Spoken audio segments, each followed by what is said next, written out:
বুঝতে হয়, জানতে হয়, এটার উপরে আমরা আগামী দিনে কি করা যায় এটার উপরে ভাবতে হয়। সুতরাং একটু দীর্ঘ সময় নিয়ে নিয়েছি, সেজন্য আমি দুঃখিত আপনাদেরকে অনেক কথা।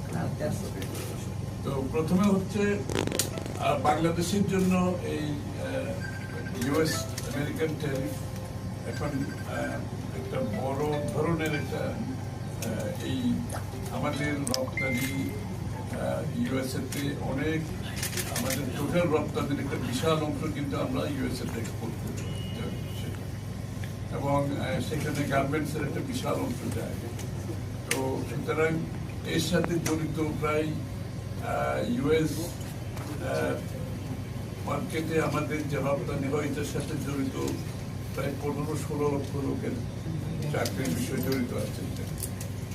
এবং এটা শুধু $8 বিলিয়ন রপ্তানি না ইউএসএ, এটার সাথে জড়িত আরো অনেক অর্থনৈতিক কর্মকাণ্ড আছে। কারণ এই গার্মেন্ট সেক্টরকে যারা সাপ্লাই করে তারা কিন্তু আরো অনেক বিশাল একটা সেটা কি বলে মিল ফ্যাক্টরি ছাড়াও তারপর বিভিন্ন ধরনের লোক এখানে জড়িত আছে। সুতরাং সবকিছু মিলিয়ে এটা $8 বিলিয়ন রপ্তানি ধরলে হবে না, এটা আসলে অনেক বড় অংশ। বাংলাদেশের জিডিপি আজকে এখানে এসে দাঁড়িয়েছে প্রায় $400 বিলিয়ন। এটার পিছনে এই আমাদের রপ্তানি একটা বিশেষ অবদান, এবং যুক্তরাষ্ট্রে রপ্তানির অবদান একটা বড় অংশ আমাদের মাথায় রাখতে হবে। শুধুমাত্র $8 বিলিয়ন রপ্তানি ক্ষতিগ্রস্ত হবে না, 15 লক্ষ লোকের চাকরি যাবে না। চাকরি 15 লক্ষের বাইরে গার্মেন্ট শিল্পের সাথে প্রত্যেকটা পরিবারের এখানে দৈনন্দিন জীবনযাপনের বিষয়টা রয়ে গেছে।